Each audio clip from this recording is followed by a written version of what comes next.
There is an easy calm in the flashpoint Kasese, barely a few days after the UPDF raided the palace of Diomusinga in Kasese district. This incident was the peak of the violence, where over 100 people are estimated to have died. How did it come to this in a sub-region which has a history of violence? Rwenzori has also been a hotbed of rebellion and ethnic rivalry, yet others say politics could also have reared its ugly head, partly precipitating this violence. On the spot tonight is former Defense Minister Dr. Crispus Kionga and Kasese Municipality MP Honorable Robert Centenary.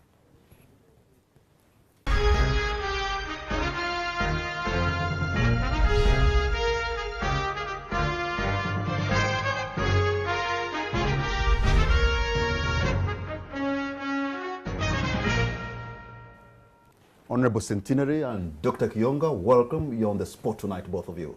Thank you for the opportunity. And the spotlight is on Kasese district, where you come from.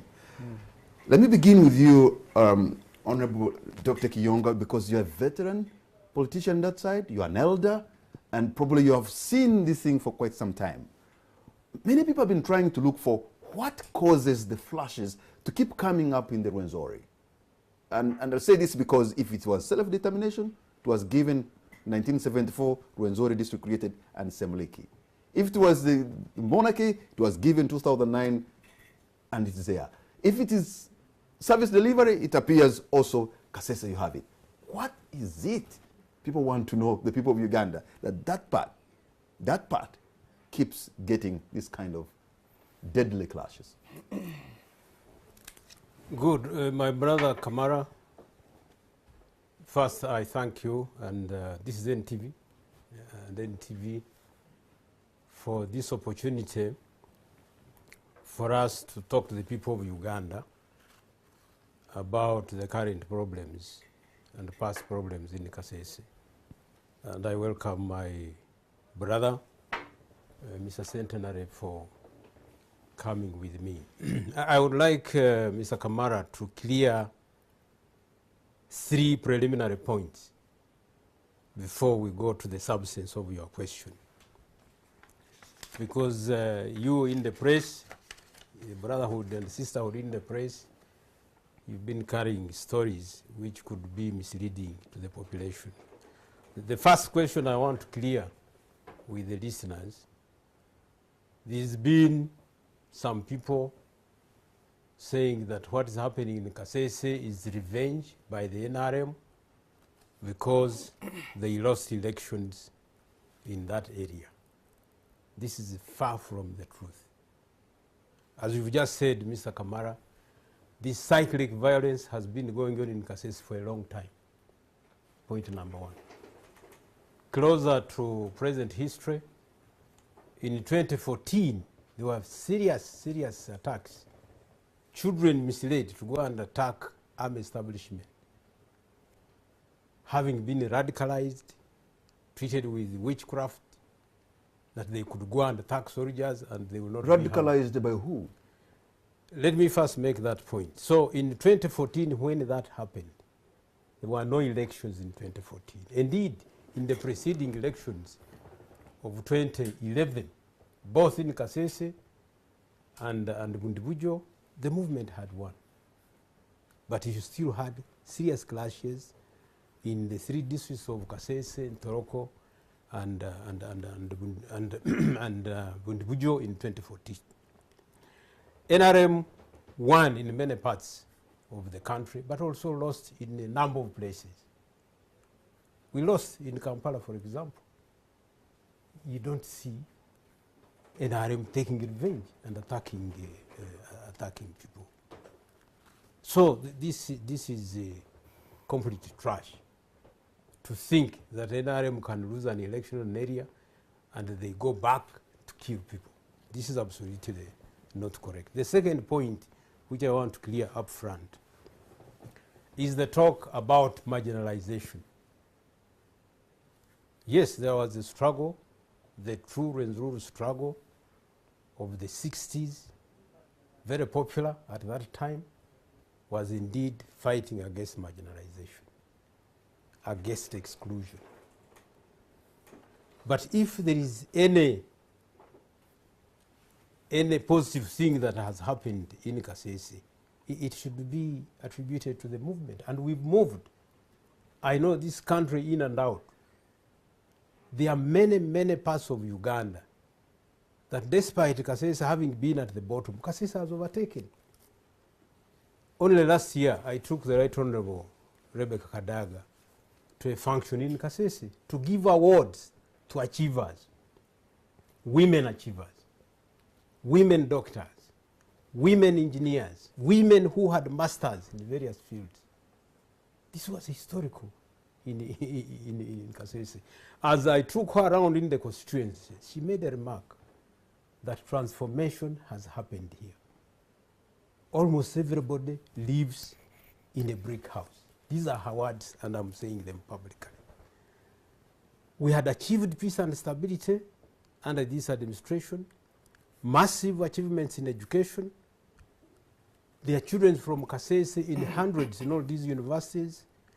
The water supply all over the district, although there are some areas where there is still needs. Roads up the mountains, electricity deep in the mountain. And I want to inform Ugandans that in the next 1 or 2 years, you are going to see a boom of coffee production and mango production in Kasese. So for anybody to say this administration has marginalized Kasese. So before I get to Honorable Centenary, then how do you reconcile the fact that the area that you say has been served well is almost above average in terms of service delivery, considering the rest parts of the country, is the same place, again, that we see these horrible things happening? Precisely. Why? So there must be another reason. So what is the reason? So let me give a brief history of the area of Kasese. As I said before, you had the Rwenzururu movement. It was a political movement fighting against exclusion and marginalization. This movement for the first 3-4 years was well led, but somewhere in the middle, contradictions started emerging. Myself, when I was in primary school, like P5, P4, our parents were guarding us in the schools against the militants of Rwenzururu.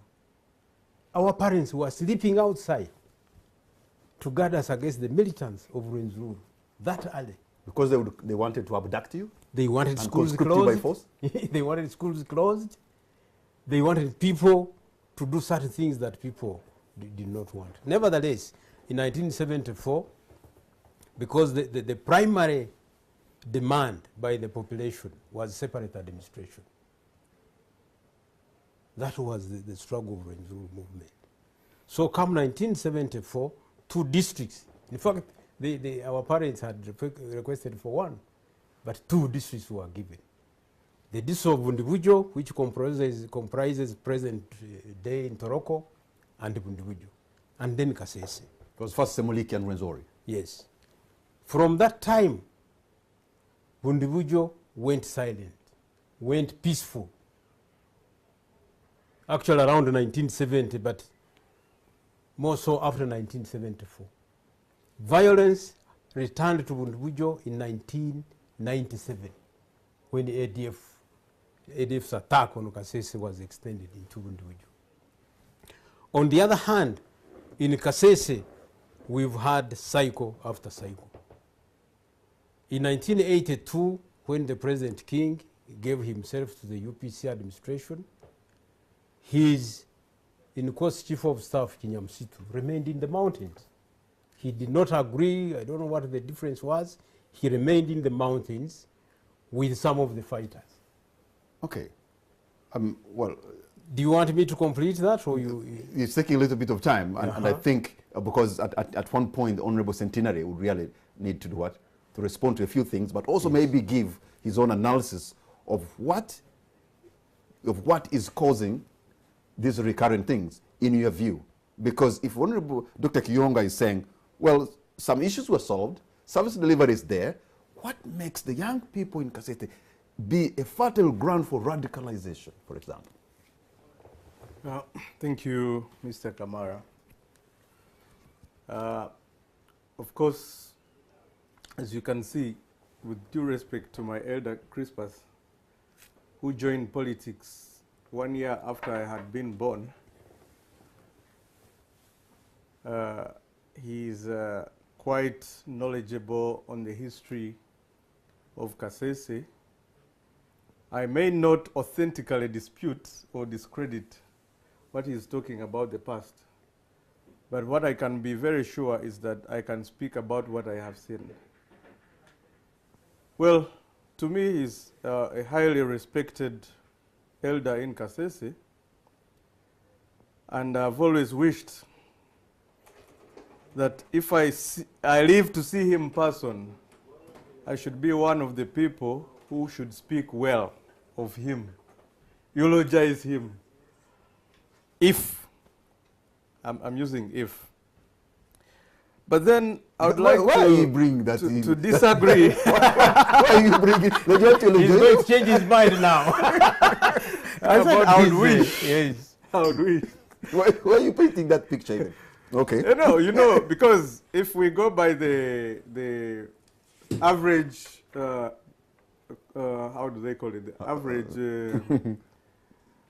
There's no average in that. No In matter. But Uganda, the lifespan, I would consider myself still far away from the lifespan than he is because of his age. Sure. Yeah, but you know, as natural occurrences can happen. Now, about service delivery. We say when death takes a young one, when there is an old one, death has made a mistake. Naturally, yes. It has been making a lot of mistakes. Kasese, Absolutely. Kasese, before the NRM regime came to power, because I saw it come, at least I was also in primary school when the NRM regime came to power. We had made some progress, and I've always said this, that Kasese was, I think, second to Masaka, to the most industrialized town in Western region. 2, we had a very effective railway system, coffee marketing board, agriculture, the sector. Actually, if you look at the 5 critical growth sectors of this economy, you would find them in Kasese. Until now, they are still there, but the railway collapsed. Even what was left, the sleepers were taken. We had Uganda Airlines flying to Kasese. We had coffee, Lind, produce, marketing board, where people would take their produce. It's an infrastructure that existed in Kasese. It may have had its own lacunas, but I believe that over time, that infrastructure would have been improved to stimulate economic growth for Kasese. We had a very effective agriculture extension service in Kasese. And to me, I believe those are the critical growth sectors that would improve the economy of the locality, the local economy of Kasese, and would ensure that, give a platform for people to engage in constant production. But now, the story of Kasese is more or less like the story of Ginger. Exactly. But now, what is happening in Ginger is not happening. What's happening in Kasese, even the that's not happening in Ginger. the cotton sector, which was the beacon of hope for the people of Kasese, the prices started declining over time, and I can see that people have abandoned it. So people are increasingly getting into a desperate situation.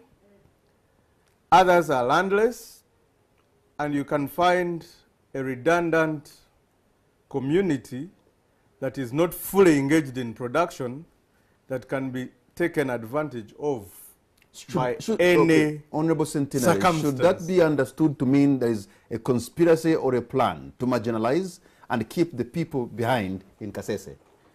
Now, is the story of Kasese any different from that of Mayuge, from that of Iganga, and from that of Kyenjojo? I have given you a background of how Kasese had made a significant stride. But from the time the regime came on board, we started retrogressing. even I said, even the cotton sector that we had, which brings in dollars, has since gone down because of the prices. They have really gone down, and farmers have made losses in the cotton. We have an issue of land. Majority of the Kasese people are landless. First of all, from the gazettement of Rwenzori National Park, people were sent away from the mountains when Rwenzori National Park was being gazetted. They descended to the lowlands. And then there was a crisis of our colleagues who came from Congo, who also became landless. Now, these guys who had occupied land in Bigando, there is another place called Ngoko, and other places, were also occupying that public land. And eventually, when government decided to allocate land to people who had come back from Congo, there was an equal distribution of land, which caused animosity and tension, and that was not resolved. You can make reference to the Kajura report. Then we got into a situation of ADF, which also set us back. Now, I remember around 1998, there was an allegation that His Majesty, the King, was the one commanding the ADF war. And that allegation was made at a certain meeting where I was not, in Mwea, but this has become public knowledge. And like I did say, thanks to Honorable Wapakabulo and the team, which swung into action to come and calm down the population in Kasese, who had actually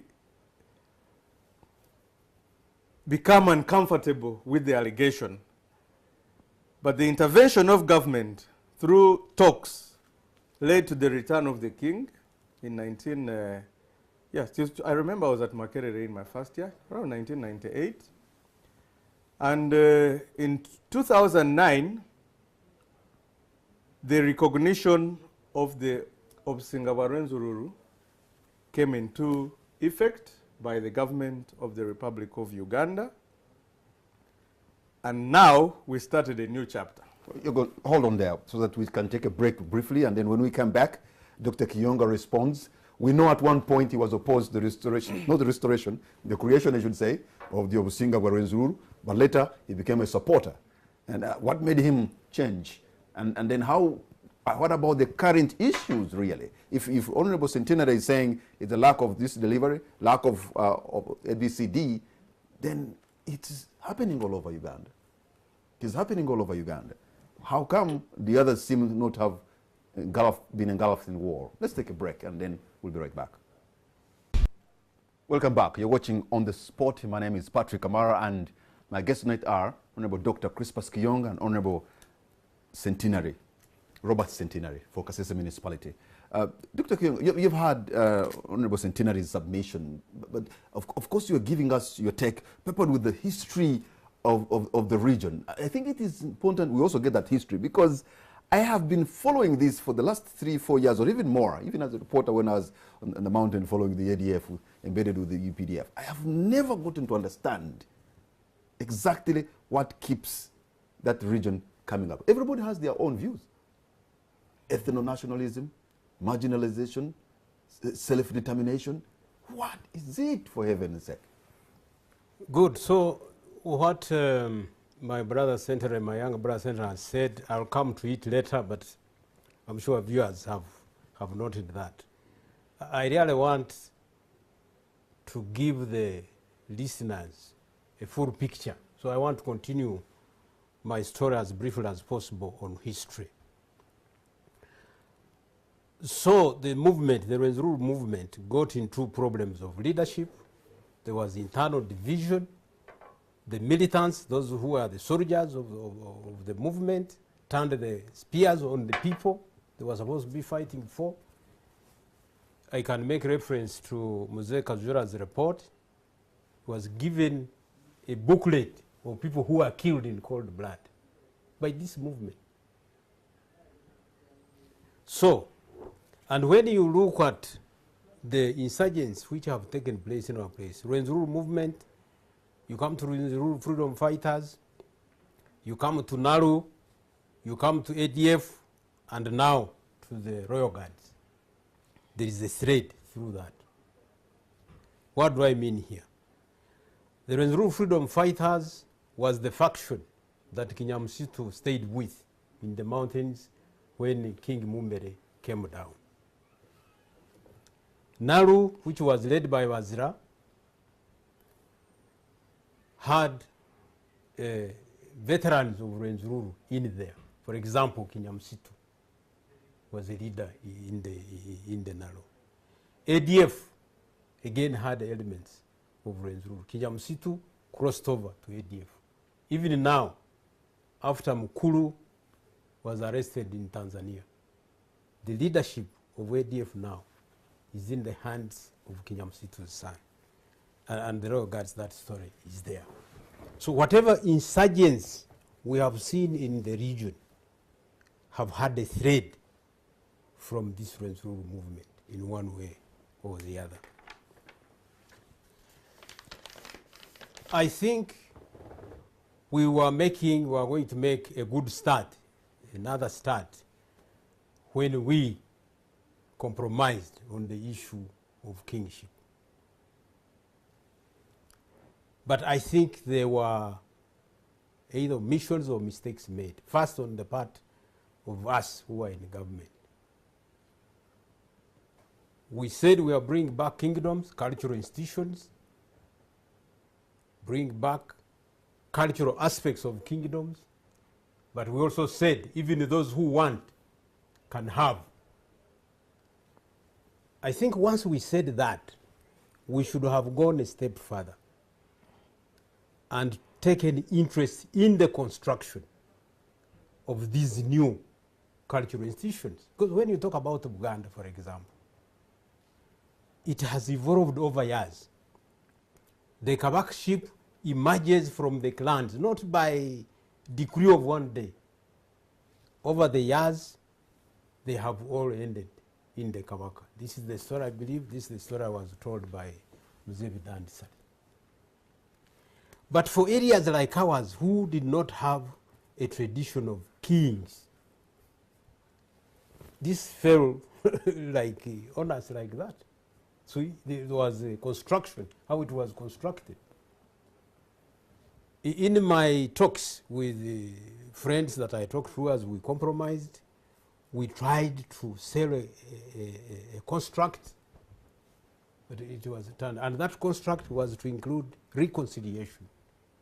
These people who lost their people in cold blood, what did we do? We offered a theory. So I must admit, on behalf of my colleagues in the NRM, that we didn't do a complete job.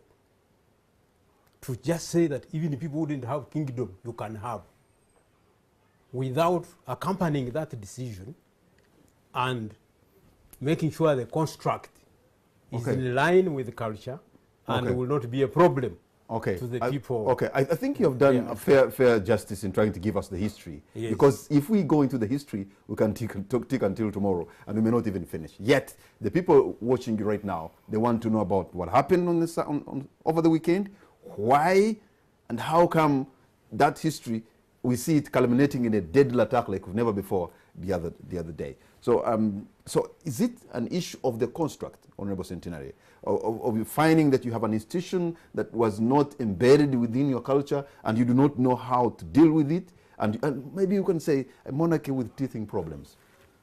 Well, personally, I would not say that we did not have a cultural institution, because I grew up knowing His Majesty Charles Wesley Mumbere as Iremangoma, and Iremangoma means the king.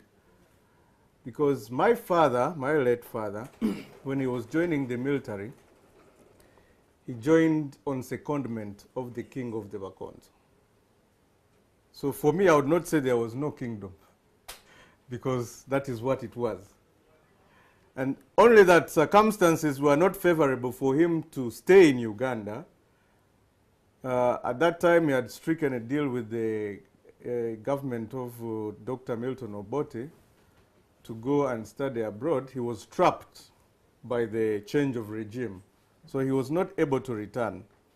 And but like I always say, that Rwenzururu is in our blood, it is in our spirit. It continued even without the leader necessarily being on ground. And I can really tell you that this is an institution that comes out of charisma, because people mobilized, the Banyarwenzururu mobilized themselves and demanded that their king returns and the kingdom be... Okay, which was granted? Yes, it which was. was accepted? Yes. So now why the mess of last Saturday, Sunday, and Monday? And I want both of you to give us that, because you've given us the history. But why? So what sparked off what we saw? Because this is our country. This is part of us. We do not want to see that happen. It is killing the economy. It is killing the image and destroying our future. First of all, I'll tell you that what happened over the weekend is regrettable. The perpetrators must be regretting why it happened. It's unfortunate for our economy. And we had warned. We actually sent warning bells. I would like to tell you that when the assault took place on Saturday, that claimed 8 royal guards at the office of the administration block of Obsinga Rwenzururu, there were unfolding events that actually led to the Queen was traveling to Kampala, and she was held at the police, the regional police in Kabarole, for about 3 hours. And throughout this time, many events were unfolding. We had been told that this palace has been surrounded by UPDF. I remember placing a call to Arthur, the UPDF spokesperson for the Western Division. And I asked him, I understand you guys are extending your operation in my territory because I am the municipality MP.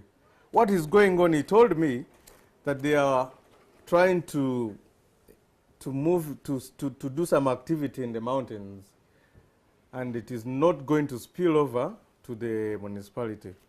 And then I told him, let me hope we are not going into a combat operation, because it will be unfortunate, especially for our tourism sector, but also for the peace that we have all been craving for. He said, no, Honorable, it's not going to happen like that.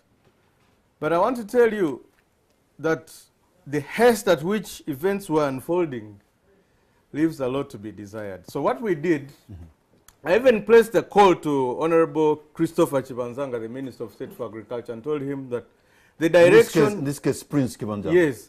The direction the situation is taking is not good for us, and it's not going to help. He did propose that we should go to Kasese and try to avert the situation from running out of hand. I agreed to it. We agreed to it with my colleagues, all the members of parliament. We, on Sunday morning, we actually started off to Kasese to go and avert the situation.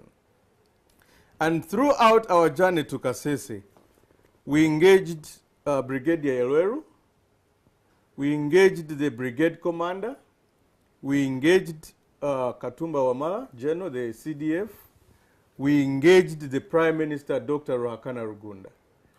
And the king himself had 2 telephone contacts with the president. And what was the message? We told them, look here, you are telling us that you've been given 2 hours to execute the mission of removing the royal guards from the palace. Can you please allow us to come and intervene? Because, as it appears, you're going into a combat operation to continue what you had already done on Saturday. That had already but cost Honorable people's Centenary, lives. if a call was placed and they had a contact and he said, you know, remove the royal guard, was this some kind of intransigence on the part, with all respect, of His Majesty the King, not to open the gates and let them go. Could Now- have been, now here- it could indeed have been okay. Or the other elephant in the room, couldn't you have used other easier, simpler means, not necessarily the show of might? Because I see two things. You could have ordered them to go, or you could have used other means as military. Now, here is a situation where you have volunteers. Actually, those royal guards are volunteers. Some of them were looking after the king's animals, others were cooking for him, others were attending to the compound. Okay, attendants at the palace. And then, by a stroke of by an order, they are given an ultimatum to vacate the palace within 2 hours and go out.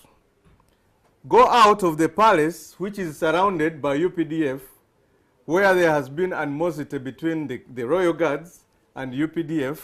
Where there had been some deaths. Yes. Each of they had In the shot at each previous, other, yes, and people in the died. previous. Okay. Actually, UPDF had climbed into an office and 8 had died. And then you're telling them, get out of here. It So, was okay, not okay. really possible that anybody would be comfortable to get out, to walk out. But they are willing to get out. when not they so. exactly when they don't know what their security or their safety is going to be as soon as they walk out of the palace. 2, this is a place they have been living in for years, and now they had to move to another place which they did not know. Okay. And they also, because government had withdrawn security from the king, the UPDF, there was no clear security that had been assigned to the king at that moment. Okay, Dr. And they were stripping him of the security, the only security that he had at that moment. Dr. Crispus, there have been those people saying that the telephone conversation, there was some kind of an executive order and an ultimatum is given by the president, and he could not take heed to that. But also, there are those who are saying the force that was used against Buhikira Palace was unnecessary. They could have used other means. And if that was used, we wouldn't have seen the bloodbath that we saw. So, you know, you probably praise, you don't like thread. I will be completing my issue of construct, but let me quickly, because this is very critical, what Honorable Sentinel said. I will just make 3 points about that. The first point, that it's unfortunate that Uganda lost some of its people in that operation.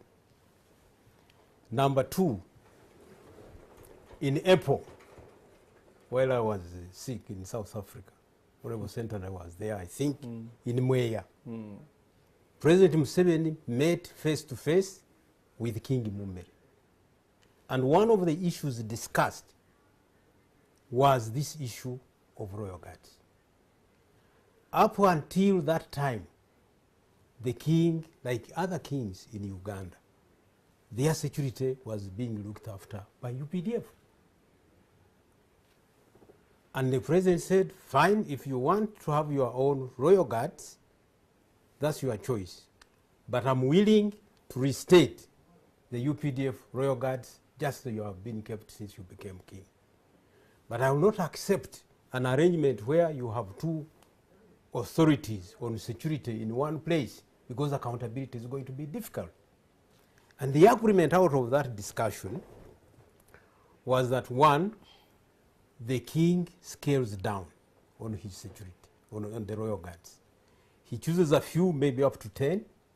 They are trained by the UPDF so that they are able to work together with the UPDF. Why this 10?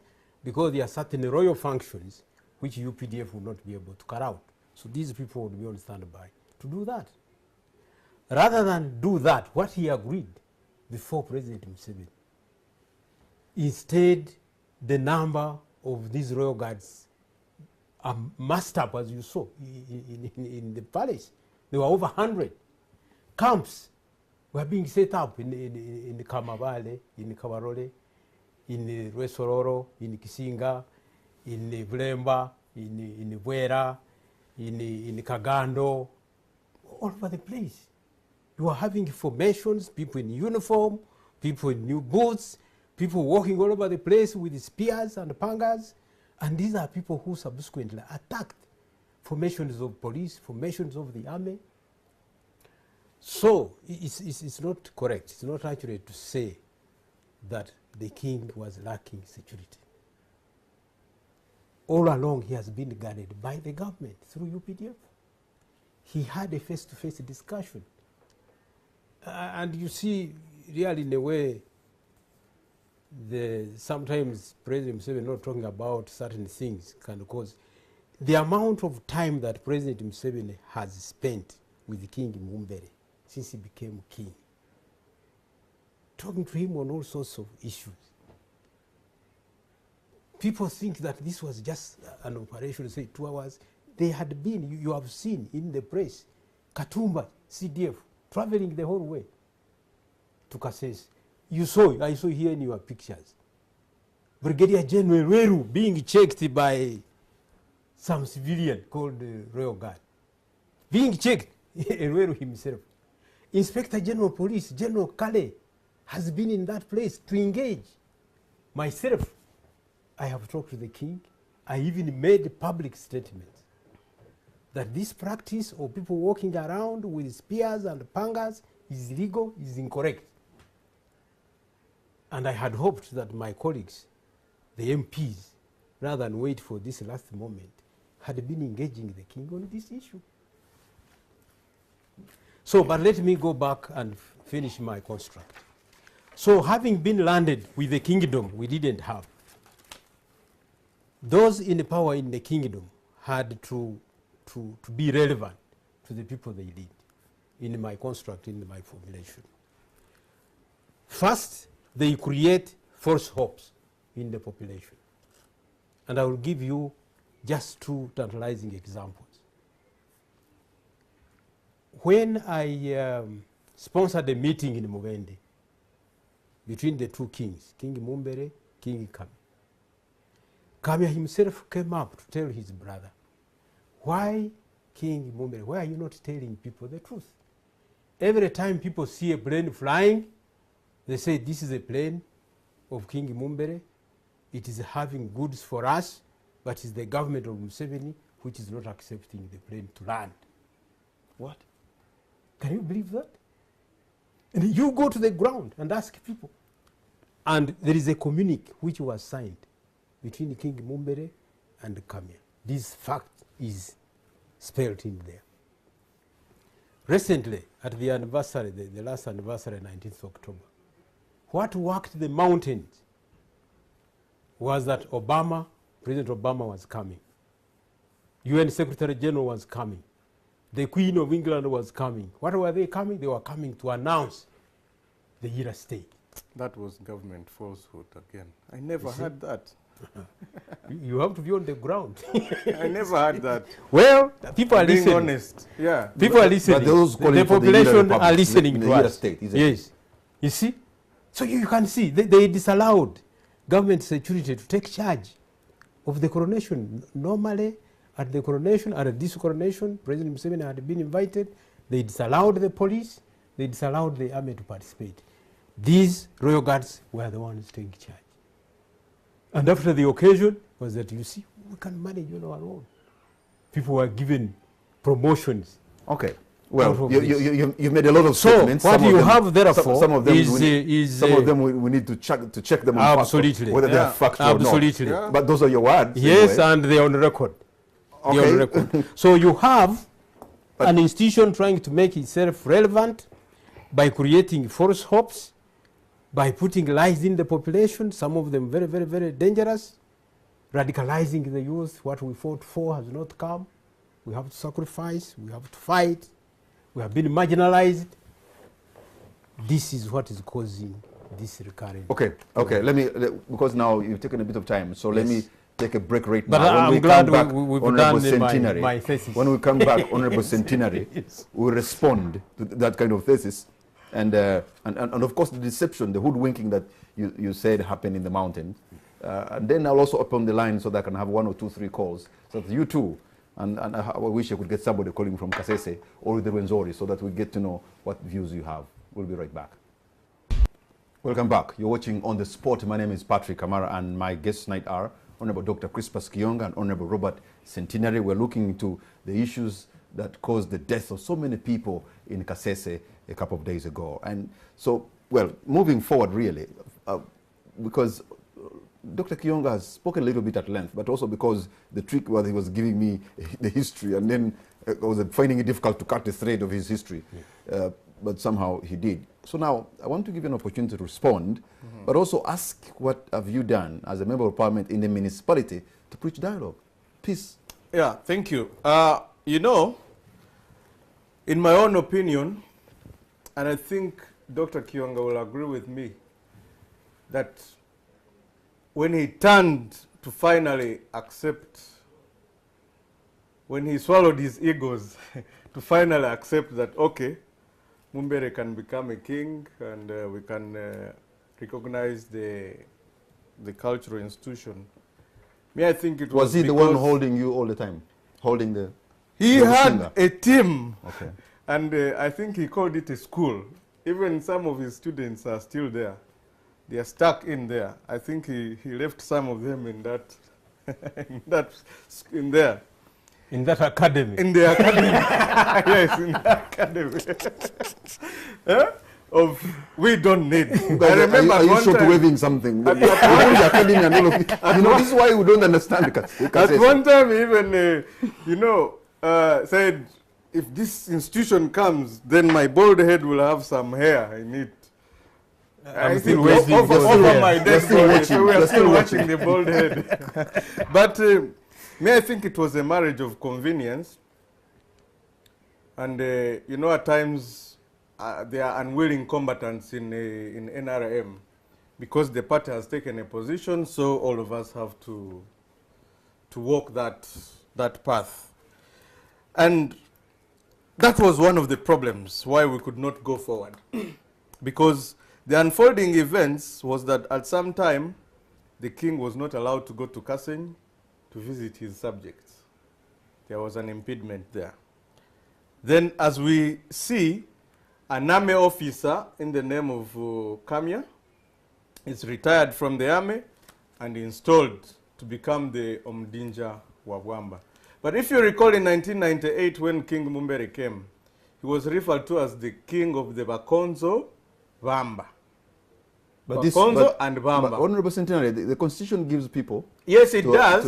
It does. To associate and but get a culture. At that time, there was a harmony between the Bamba and the Bakonzo that we can be together under the same cultural leader. Just like there was a harmony between Batoro and Bamba and Bakonja at one point. So, isn't it? Now here, there is... You broke away. They also breaking away. They're breaking away. Yes. So the Banyavindi will break away and the Basongora. But here, the breakaway was not because of animosity. No. We were living in harmony. We were together. And that unity, in my own estimation, was kind of a threat to the republic. You see, Uganda has a very amorphous structure where you can have a republic and you can have a monarchy. And you see, politics revolves around the power centers. So in this way, you could see the power centers being concentrated. So naturally, any person in politics would wish to trim those power centers. And definitely, across, if somebody was a captain and he's being promoted, he will still salute the army commander. I mean, the commander-in-chief. Then the Budinja wa Bamba was created. Then, at that point, the king was not, Bwamba actually, Bundubujo became a no-go zone for the Omsinga. And then we also had the king of the Basongora there. We also had other chiefdoms, the Banyavindi coming up. I also know that even now, as we speak, Dr. Crispus knows that one of his youth leaders in the NRM by the names of Tiva Mwenda Robert is also claiming the throne of Obsinga Barwenzururu. So there is no way you can detach the regime from the confusion surrounding the steady growth of Obsinga Barwenzururu. I think that the regime did not give the institution a good platform to move forward. First of all, I know that the spirit in which our president returned these kingdoms, he expected some reciprocity. And indeed, in 2011, he got the reciprocity. He got enormous, NRM got enormous support from the Obsingaba Rwenzururu. We saw the Rwenzururu veterans going openly to campaign for NRM. We saw the Queen Mother going openly to campaign for NRM. But it's still that term. This is my brother. Still that now, term. We saw young people attacking military installations. Wait a minute, I'm coming. Even now, though the leaders were NRM. Even when it was clear that the constitution does not allow cultural leaders to participate in politics, the regime still cornered him to reciprocate and participate in politics. Now, in 2016, when he hosted Dr. Besigye at his palace and made a statement in good faith, which was promoting constitutionalism. I remember, you recall that statement when he said, if you lose power, if you lose an election, please, you should be able to peacefully hand over power. I can tell you that one did not augur well with the regime. We are trying to diagnose the problem. Now, meeting with the president, we also met with the president in Mwea before the king met with the president. I remember we went to Mwea at 9 a.m. and we met the president at 8 p.m.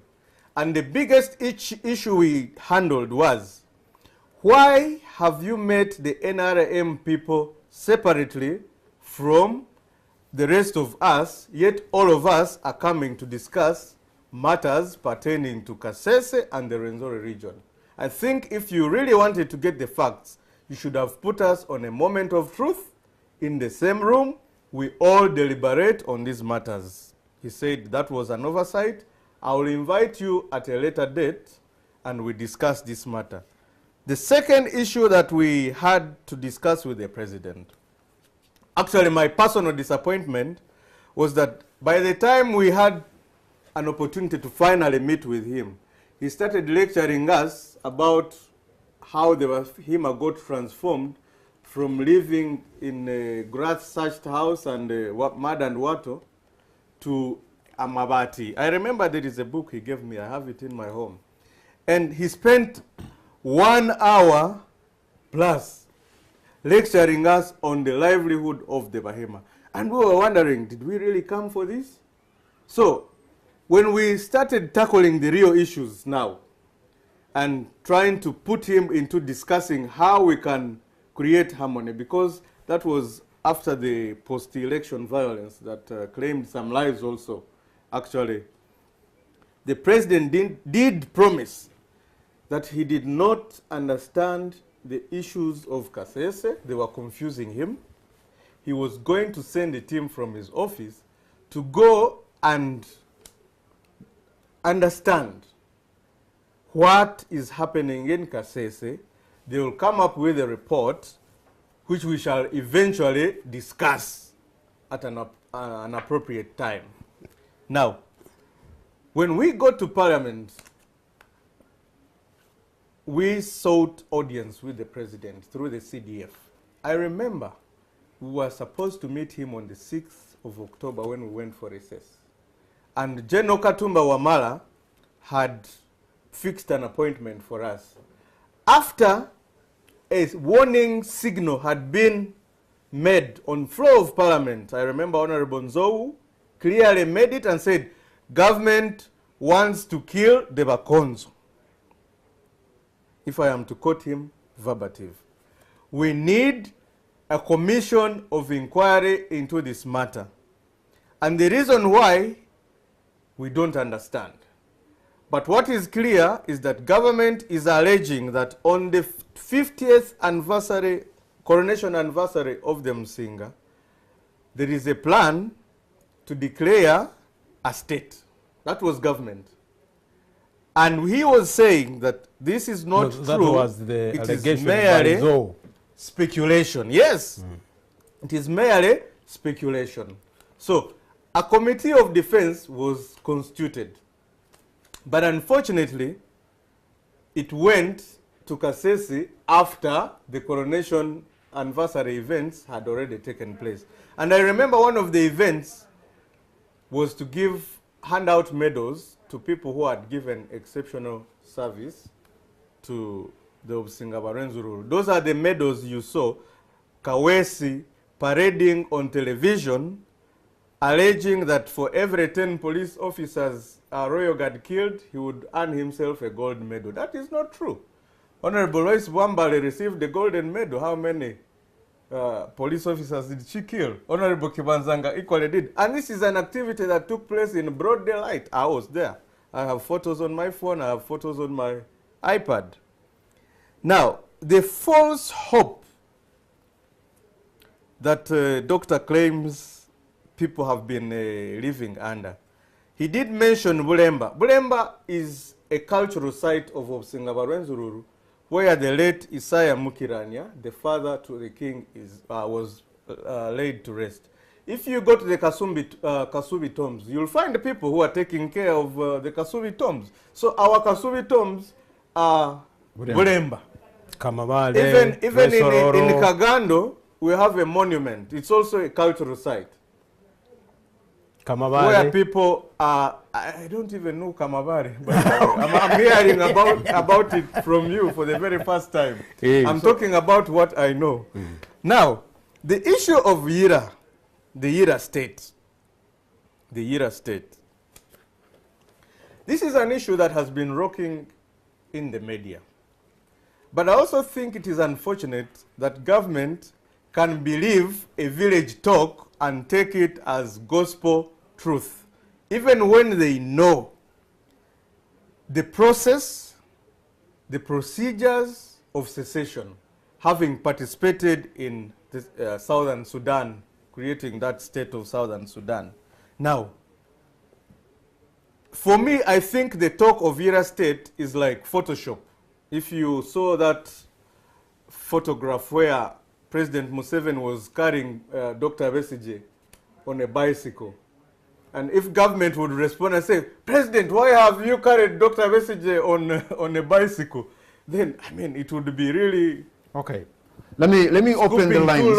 Let me open the lines and maybe get one or two people, or maybe they have an issue or two to raise with you, so that we get to know what the people, and maybe in Kasese and the rest of Uganda, have to say about the mayhem that we saw. Because I should say, you've been giving us a history, and the recent and the past, but then we need to know of now. How do we move away? How do we move forward to avoid these kind of continuous deadly clashes? So that Kasese is at peace, and Rwenzori is at peace, and Uganda is at peace. You can reach us on our lines. And yes, sir, tell us your name and where you are, and make it very brief, because at least I want to take 3 or 4 people. Okay. A very good evening, Brother Kamara. Good evening, sir. What's your name and where are you calling from? And good evening, Minister Kwitpak Kiyonga. I'm called Nyombi Richard Viemaro, calling in from Munyonyo. Kamara, let me be brief. Whatever the case was, the government totally used a very, very little foot against the civilians, the guards of the Obusinga. President Museveni himself, all the 30 years he's been in power, he has been condemning the Amini's attack on the Lubiri Palace, that they had other avenues. They wouldn't have used the force to attack the Lubiri Palace. Now he is doing exactly the same. It's very unfortunate, myself and Muganda, to see a king being humiliated like a chicken thief by just a mere private of the army, holding the king by the trouser. We call it Mukwate Jek. It is unacceptable. And I must say this, Kamara, lastly, that these people who died in Kasese, their blood will not perish unnoticed. Okay, thank you very much. You made your point. Viemaro, you've made your point. You made 3 points. I thought you'd make 1. But since you was precise, you can stop at that, and then we take maybe 2 more. I have another call online. Hello? Hello? What's up?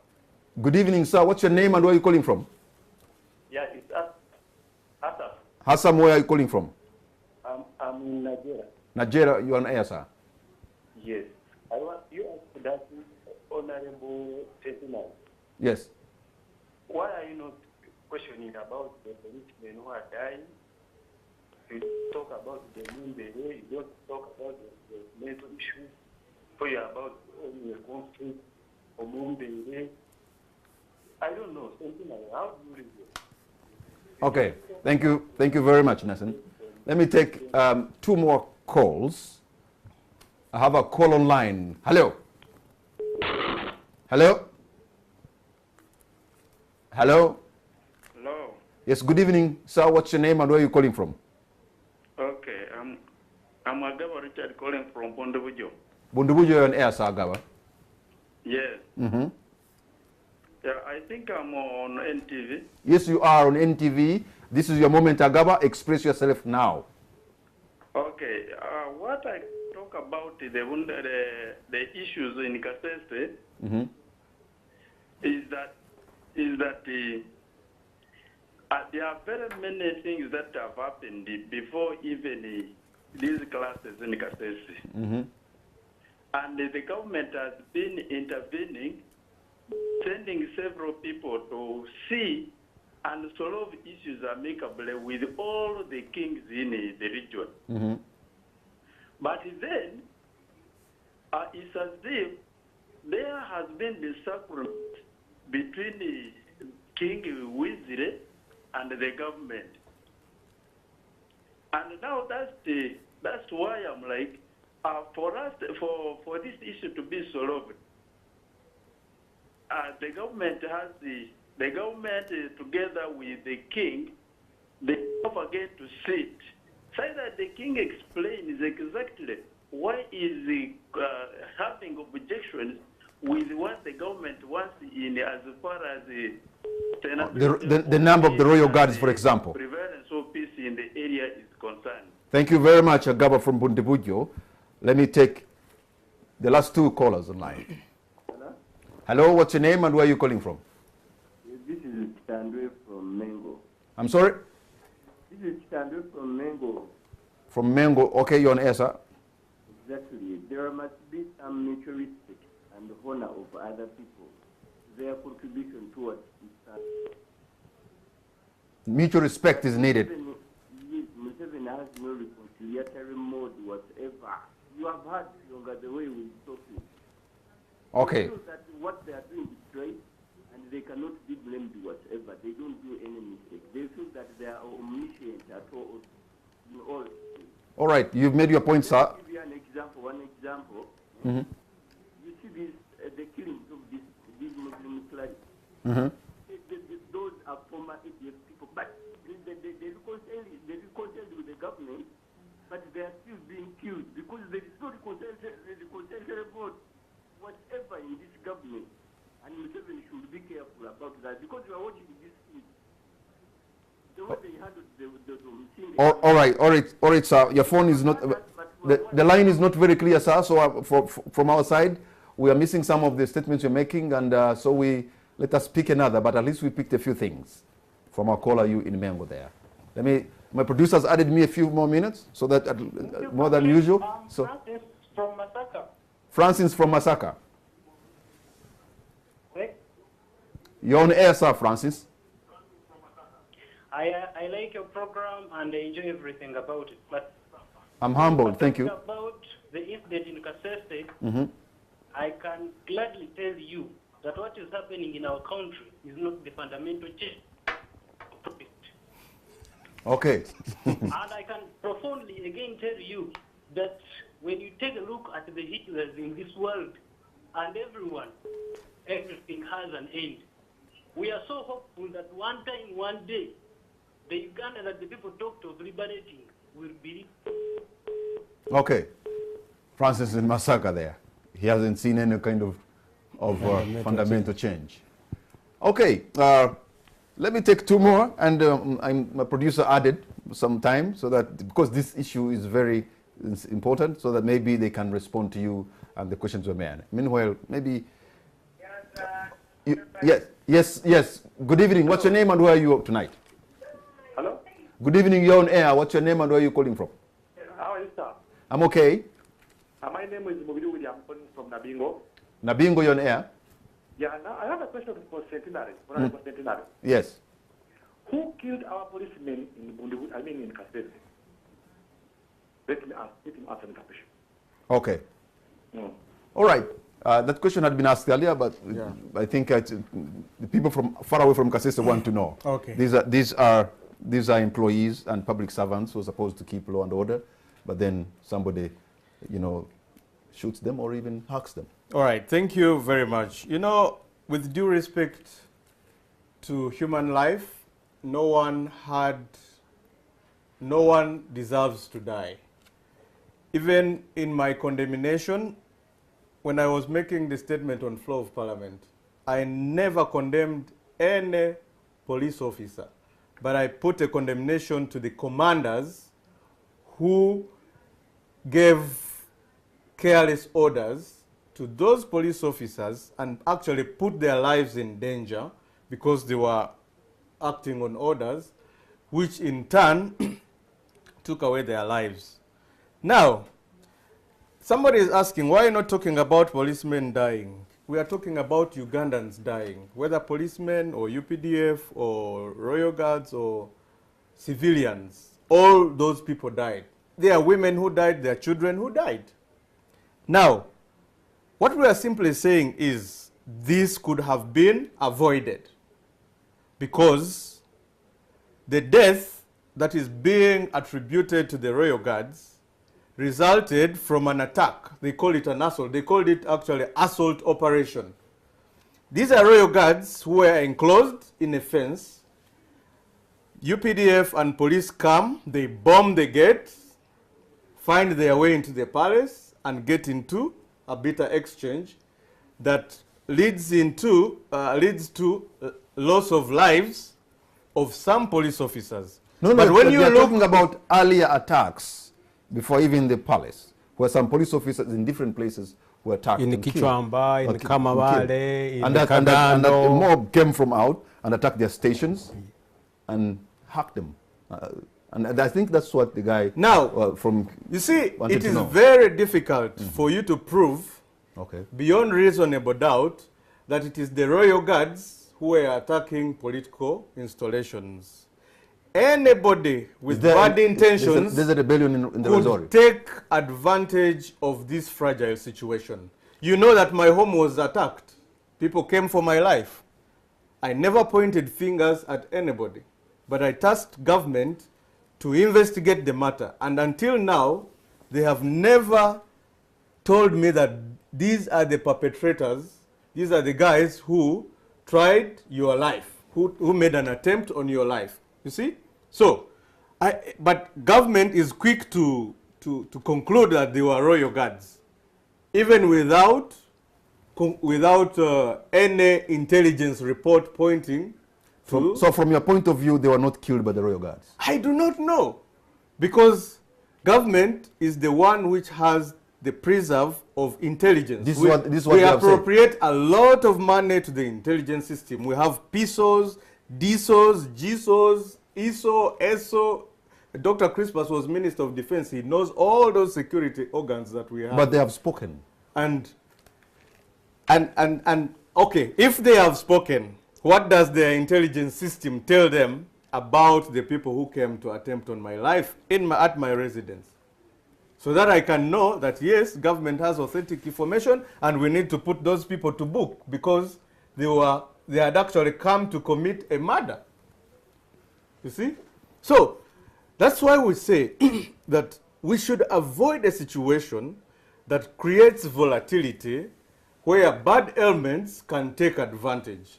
Government has been telling us that there is ADF in DRC. DRC is just separated from us by a river. So, could you rule out the possibility that probably there could be ADF? When the Minister for Security, Brigadier Tumukunde came to floor of Parliament to give the state of the security of Uganda, He never said anything about Kasese being insecure. He never said anything about Rwenzori being insecure. I remember standing on floor of parliament to remind him, I said, you have been saying that Kasese has bad elements. Kasese is not secure on the media. Why is it that you have not brought it out in your state of the security report? Brigadier Tumukunde promised to go back and do a comprehensive report and report to parliament. He has never returned. Okay, Dr. Crispus, you had some questions, including the one of saying they don't see. Well, first, in this current cycle of violence, in Kasese alone, we've lost something between 12 and 16 policemen. That's factual. In 2014, police plus army, we lost up to 20. And there is no doubt that this was at the hands of the attackers in the name of the Royal Guards. Who actually, the commander of those attackers is a member of the presidential peace team, Kapilongo. I would like Dr. Crispus to talk about Kapilongo was him. at one time a minister for security in Rwenzururu, isn't it? Yes, he was one time a minister for security, but the intelligence information we have is that government planted him there to go and... I'm told he's also a son of another former minister for security. The point I take from my brother Centenary is that there should be proof that that's no problem. But policemen, army officers, soldiers have been killed, unfortunately, and attacked by these people. So, but let me say a few things about what has come through the calls. The NRM, through practice and principle, is a firm believer in the process of reconciliation. That was the spirit why I accepted that we can recognize the Obusigawa Rwenzururu. That's the spirit, that's how we have ended all these rebellions in the north, in the east. We've been having reconciliations as these insurgencies arose. So my brother who said that President Museveni has no spirit of reconciliation is absolutely off mark. Now, in regard to what happened at the palace, I think we should be fair and not jump to conclusions. Yes, we're all saying this was unfortunate, this was terrible, that we lost so many Ugandans. I think the fair thing to say is the soldiers, the commanders should come forward and explain. We should not just be wise after the event. I don't think soldiers, and in any case, UPDF does not fight like that you are going to destroy anything without thinking. They have fought in very difficult situations. They have saved these Boke girls who were taken by Kony. But in all those scuffles, we lose soldiers, you lose the people you are trying to rescue. So I think we need technical people here to sit and say what precisely happened. Instead of us jumping, I think what we can say now is that it's unfortunate our people died because of this cyclic violence in this area, which we must bring to an end, and let's get to the bottom of the circumstances under which these brothers and sisters died. Let's give the soldiers the benefit of the doubt. Because we saw during the NRA that UPDF or NRA then could encircle an entire city, like in Mbarara, for some time, and then win a war by just encircle, and the soldiers that are there, this is give up a whole city. Precisely. How about a palace with a perimeter fence? But even here in Kampala, with thousands of demonstrators, government has shown that it can contain walk to work and others without losing so many lives in hundreds. What was difficult in exhibiting the same antiques? Okay, now to contain the situation. That's why we need to ask. I'm beginning to ask the way forward and how we're going to resolve this as our concluding remarks. I'm beginning with the Honorable Robert Centenary.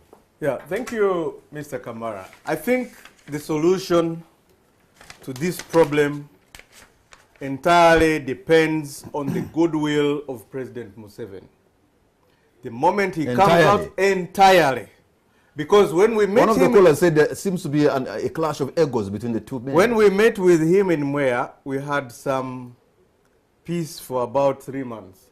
until the district split issue, which was perpetrated by my friends, the Dr. Chionga, came up. Then it created another tension again. But we enjoyed peace. Now, this is what he needs to do, or what we need to do.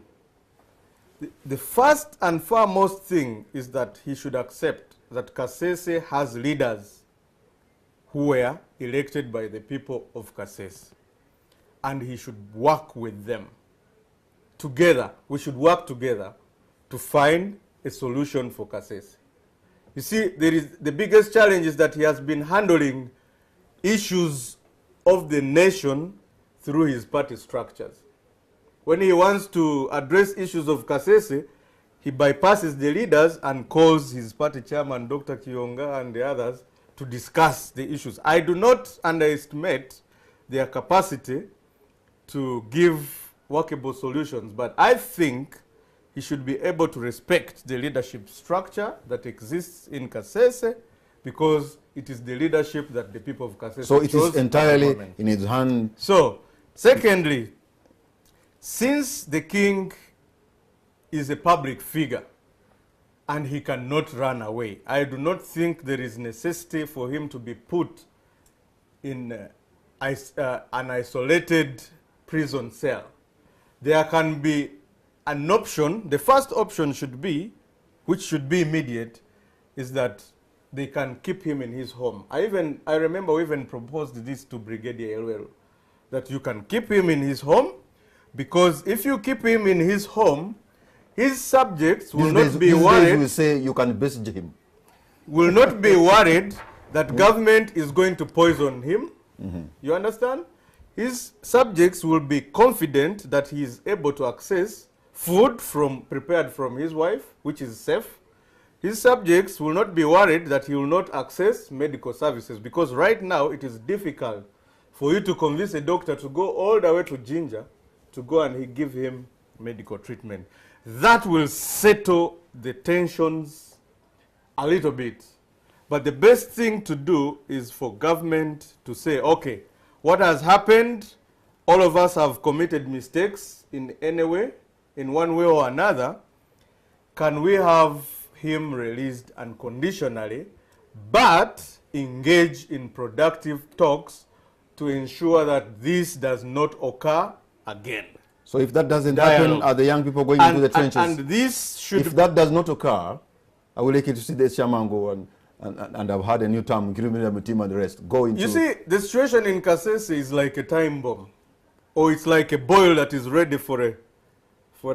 These are just, what you're witnessing right now are just symptoms of a bigger problem, which needs There is a bigger problem. Yes, which needs to be addressed comprehensively. Okay. Because I remember during the campaigns, we had a very tough time, very tough. Dr. Crispus will bear with me that the threats they were pushing to us, such as, you know, these FDC guys, when they go in, when you elect them, President Museveni is not going to work with them because they don't belong to the regime. We are seeing them happening now. We said, okay, so these guys gave us. So I thought you are going to tell us the way forward, and but now we've gone back a little bit. We need to work together. Okay, that's the way forward. Dr. Crispus Kiyonga, your way forward. Good. And concluding remarks. Number one, no compromise on security and stability. No compromise. Number two, no impunity. Number three, rule of law and constitutionalism must operate. Number four, we the people of Kasese, with the help of government, let's sit around the table again and sort out this mess. Gentlemen, thank you very much for your time. I think I entirely agree with the last one. Yeah, but there should be impunity. Because the others, you saw to uphold the law of the country. Yes. Yeah, that's what I'm saying.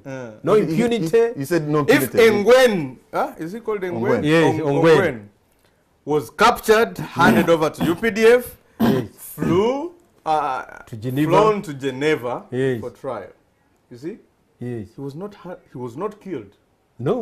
And when you compare the atrocities that could have been caused by Ongwen, you cannot compare them to what government is alleged the No, Royal but Guard has Ongwen 16 is undergoing a trial. Okay, gentlemen. And- thank and you. Thank you very much.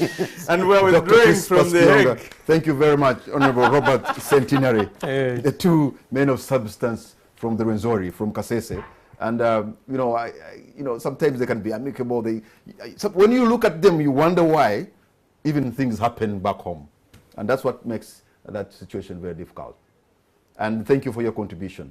We want Uganda at peace, united, together, and we want peace in Kasese because it affects Are we us. coming back? You had better tell the viewers. We didn't finish. It's big. It's very difficult to finish. He has said something big is even coming bigger. We want to discuss that. Good night and God bless Uganda.